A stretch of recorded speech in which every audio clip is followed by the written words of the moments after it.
이번에는 12지지의 마음에 대해서 좀 같이 이해해 보겠습니다. 조금 전에 12지지가 뭐가 있다 그랬죠? 순서대로 보면은 자축인묘, 진사오미, 신유, 술해 이렇게 12달이 있고요. 이것을 계절로 나타내면 뭐부터 시작한다고요? 인부터 시작한다 그랬죠? 이 인월은 양력 2월 4일부터죠. 그때 절기가 뭐가 들어오죠? 절기가 입춘이 들어오죠. 그래서 이때부터 인월부터를 우리 명리학에서는 이 새로운 봄의 시작이다. 그래서 인월부터 해서 묘월, 진월 이것이 목의 에너지가 발달된 봄이 되겠죠. 그 다음에 사오미는 여름이 되겠죠. 이 불의 에너지가 발달된 달. 그 다음에 신유술은 가을일로서 금의 에너지가 발달됐죠. 그래서 결실을 이루는 것이고, 그 다음에 해자축월은 이때는 뭡니까? 이건 겨울이죠. 그래서 이 물의 에너지가 굉장히 발달된 달이 됩니다. 따라서 항상 여러분들이 이 계절을 이해하실 때 이 자체를 땅 표면 지표를 보시면은 땅 속에 뭐가 있다? 해자축이 있다고 보시면 됩니다. 땅 속에. 그래서 이것이 해자축이라는 글자가 있으면은 이것은 이제 지하, 굉장히 껌껌한 공간이다. 이런 생각을 하시고요. 또한 굉장히 추운 공간이다. 왜? 왜 춥습니까? 겨울이니까. 그래서 굉장히 추운 공간이고 껌껌한 공간에서 뭔가 내가 내년에 새롭게 다가오는 입춘, 그 봄, 초봄에 뭔가 내가 씨앗을 뿌리기 위해서 그동안 내가 준비를 해야 되겠다. 이제 이런 마음가짐으로 인생을 살아가게 되는 것입니다. 따라서 이 해월이라는 것은 결국은 다가오는 입춘을 대비해서 이 간목을 장생, 즉 만들어내는 작용이 이때 시작됩니다. 그래서 이 해월에 태어나는 분들은 가만히 있지 않고 굉장히 부지런합니다. 뭔가 이 험하고 춥고 이 배고픈 상황을 극복하기 위해서 굉장히 부지럽게, 굉장히 부지런하게 움직이면서 뭔가 이 생명을 만들어내는 작용이 조용한 가운데서 계속적으로 이루어지고 있는 것입니다. 따라서 이 해월에 태어난 분들은 굉장히 뭡니까? 생활력이 강하죠? 인내심과 끈기가 강하고. 반면에 이제 자월로 이렇게 넘어가면은 이때는 동지에 이르는 또 일량이 생깁니다. 그래서 이 땅 속에서 그 추운 계절에 태어났지만 그 안에서도 뭔가 이 인월에 새로 봄을 대비해서 자월은 뭔가 이 한자로 얘기하면 뭡니까? 종자자, 씨앗이죠? 그 다음에 아들 자자. 뭔가 이 자식을 갖다 이렇게 정신적으로, 내면적으로 땅 속에서 그걸 만들어내는 작용을 하고 있는 거예요. 따라서 이 자월에 태어난 분들은 선택과 집중을 통해서 어떤 한 가지 분야에 전문성을 갖고 인생을 살아가게 되는 거죠.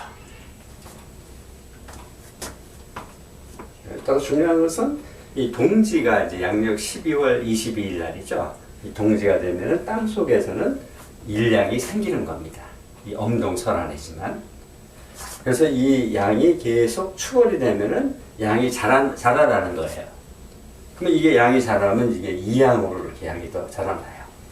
그래서 이 축월에 태어나면은 이 축월이라는 이 개념은 이 땅 속에서 굉장히 춥지만 이제는 다가오는 양력 2월 4일 이 인월의 입춘을 위해서 땅 위로 끊임없이 올라가고 있는 그런 에너지를 보이고 있는 거죠. 따라서 이 축월에 태어난 분들은 굉장히 인내심과 끈기가 있고 어떤 일을 추진할 때도 급속도로 추진을 않지만 천천히 계속적으로 움직여가면서 다가오는 봄을 대비하는 인내심과 끈기 이런 것이 굉장히 강한 성분이 되는 것이죠. 드디어 이제 땅 위로 입춘 인월이 됐습니다. 이런 인월이라는 개념은 또 특히 이때 태어난 분들은 뭔가 이제 아직 입춘이면 아직 날씨는 춥습니다. 춥기 때문에 이때는 이제 이 병화라는 따뜻함을 뭔가 이렇게 그리워하죠. 그래서 인월에 태어난 분들은 이 병화를 장생시킨다 해요. 뭔가 인기와 출세를 지향하고 뭔가 열심히 호랑이 아닙니까? 인이 호랑이처럼 열심히 살아가는 성분이다 라고 보는 것이고, 또한 인월이라는 것은 아무것도 없는 무에서 유를 창조해내는 거죠. 왜냐면 여러분들 인월 양력 2월 4일날 밖에 나가면 아무것도 없죠. 항상 이 명령의 관점은 이 도회지에 있는 게 아니라 인간이 자연 상태에서 있다고 이렇게 보시면 돼요.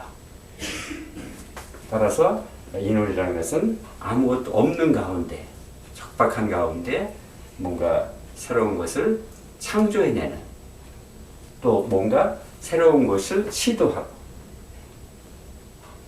새로운 것을 개척하고 새로운 것을 도전하고 새로운 것을 만들어내고 이런 성분이 되는 것입니다. 이 묘월이라는 것은 이게 토끼죠. 이때 묘월에 태어나는 분들은 역시 부지런합니다. 왜? 이게 봄이기 때문에 기본적으로. 그래서 이 봄이라는 것은 기본적으로 뭔가 생하는 계절이에요. 뭔가 만들어내는 계절이다. 이 만들어내기 위해서는 사람이 움직여야 되죠. 움직여야 될 거 아닙니까? 따라서 묘월생들도 굉장히 부지런합니다. 왜? 부지런하게 움직여야지만 뭔가 앞으로 먼 미래에 그 결실을 챙길 수가 있기 때문이죠. 이 가을의 금의 결실을. 이와 또 묘월이라는 것은 이 토끼이기 때문에 유명한 말이 있어요. 교토삼굴이라고. 교토삼굴. 이게 무슨 얘기냐? 교활한 토끼는 굴을 몇 개 판다? 3굴. 3개 판다는 거죠. 그래서 이 묘월에 태어난 분들도 굉장히 물질에 대한 그러한 그 관념이 굉장히 강합니다. 이제 드디어 한 달이 더 진행돼서 이제 진월로 바뀌었네요. 그럼 진월에 태어난 사람들은 어떨까요? 진월은 이 벚꽃 축제할 때죠. 굉장히 이 분위기가 럭셔리합니다. 굉장히 낭만적인 계절이죠. 그 다음에 동물로 보면 뭡니까? 진이. 용이죠, 용. 용은 실제 존재합니까? 가상의 동물이에요. 그래서 여러 가지 동물의 그런 그 머리라든가 다리, 꼬리, 뭐 발톱, 모든 거를 다 여러 가지 동물을 이 조합을 한 거예요. 콤비네이션을 이룬 거예요. 그렇기 때문에 진월에 태어난 분들은 굉장히 낭만적이면서 뭔가 예쁘게 잘 꾸미는 걸 잘해요. 이제 낭만적이고, 그다음에 뭐든지 굉장히 이 창조하려는 에너지가 굉장히 큽니다. 그래서 뭐든지 본인이 원한 것은 된다는 믿음이 강해요. 설사 그것이 되지 않더라도. 이제 드디어 4월로 바뀌었네요. 그러면 이 4월에 태어나는 분들은 대략 어떨까요? 성격이. 이제 드디어 이제 4월이 이제 태어난 분들은 뭔가 인기와 명예와 출세를 지향하는 거죠. 이제 싹이 피었으니까 그다음에 이제 꽃을 더 이렇게 활짝 피우는 거예요. 그렇기 때문에 이때 4월부터는 사 중에 감춰져 있는 이 경금이라는 금, 이 고부가가치를 이제 만들어내려고 이제 시동을 거는 거예요. 그래서 4월생들은 굉장히 대인관계가 좋습니다. 이 불의 에너지를 쓰기 때문에. 그러나 대인관계가 좋은 가운데 그 목표가 뚜렷하죠. 이 경금의 가치를, 고부가 가치를 이제 만들어서 뭔가 해보겠다는 의지가 강하죠. 따라서 이 4월은 장생지라 해요. 장생지. 길게 생하는 그런 계절이다. 근데 5월로 이제 바뀌었네요. 5월은 굉장히 더운 계절이죠. 따라서 이 뭔가 이 금을 만들어내서 이것을 더 크게 확장을 시켜서 이제 나아갑니다. 결실을 향해서. 그러나 아직 진행 중이죠. 또한 5월은 굉장히 덥습니다. 그래서 이제 하지가 되면은 그때 이제 낮이 가장 길 때죠. 그러나 이 낮이 가장 긴 이 더울 때 이 뭐가 생기느냐? 땅 속에서는 하나의 시원한 음이 또 생기는 거예요. 음이. 이제 미월로 바뀌었네요. 미월은 인망소, 소소와 대소가 있는 계절이죠. 이 초복과 중복 굉장히 덥습니다. 삼복도이라 해서. 그래서 이 미월은 굉장히 덥고 이제 더욱더 이 금의 가치를 더 키우기 위해서 열심히 굉장히 활발하게 더 크게 확장을 하고 있는 단계가 됐습니다. 드디어 이제 신월로 바뀌었네요. 신월은 아까 얘기했지만 입추와 절기가 뭐가 있다? 처서가 있다. 그래서 이때는 이제 말복이 아직 있어요. 말복이 남아있기 때문에 굉장히 처서가 오기 전까지는 굉장히 덥습니다.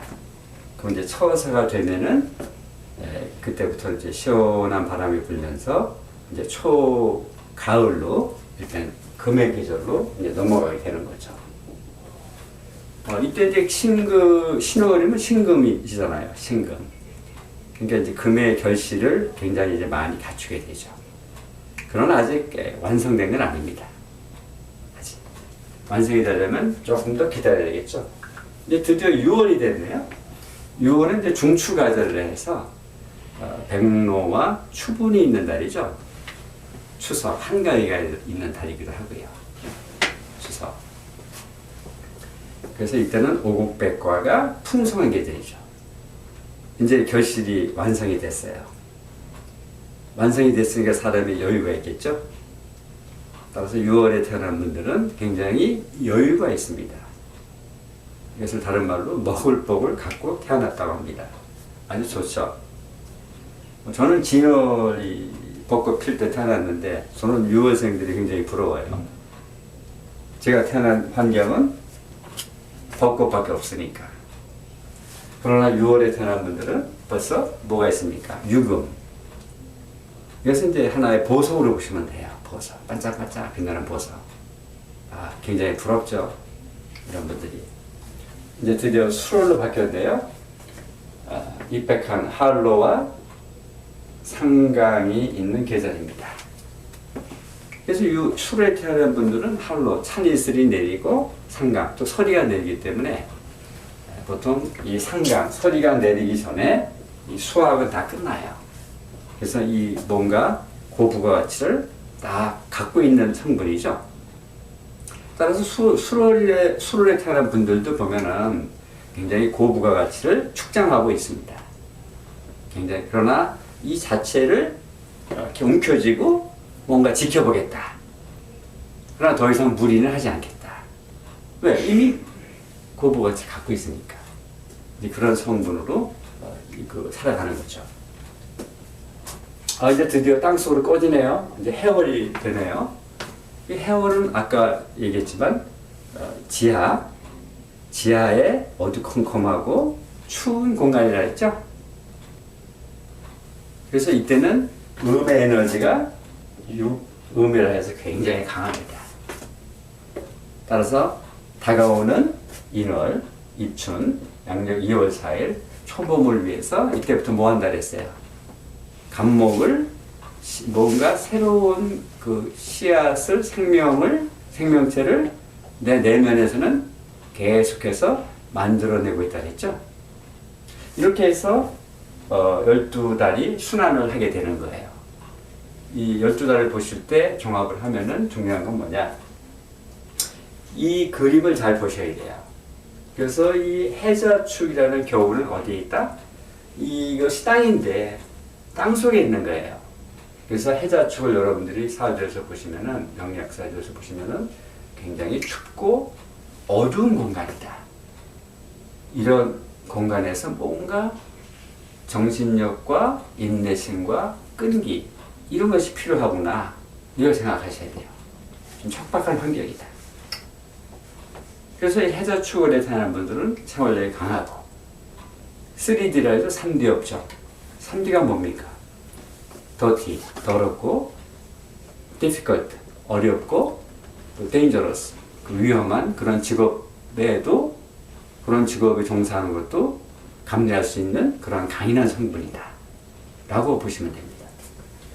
그 다음에 임묘진이 태어난 분들은 뭔가 봄이니까 아무것도 없는 거에서 무에서 유를 창조해내고 만들어내고 더 크게 만들어내고 이것을 위해서 분주히 바쁘게 움직이는 성분이라고 보시면 되고, 사음이월에 태어난 분들은 이제 본격적으로 꽃을 피워서 그것을 앞으로 결실로, 가을의 결실로 가져가기 위한 그러한 고부가 가치를 만들어서 더 확장시켜 나가는 성분이다 라고 보시면 되고, 이 신유술에 태어난 분들은 본격적으로 가을의 결실을 갖고 있는 성분이다. 굉장히 부러운 성분이죠. 그래서 이 결실이 이 신월에 거의 완성이 되고 6월에는 이제 완전히 완성이 되는 완성된 보석, 고부가치의 보석이 이 6월에 완성이 된다. 수로는 이것을 갖고 앞으로 다가오는 겨울을 대비해서 계속 이게 동물은 뭡니까? 개죠? 개술자죠? 굉장히 꽉 지키고 움켜쥐고 지키는 성분이다 라고 보시면 됩니다.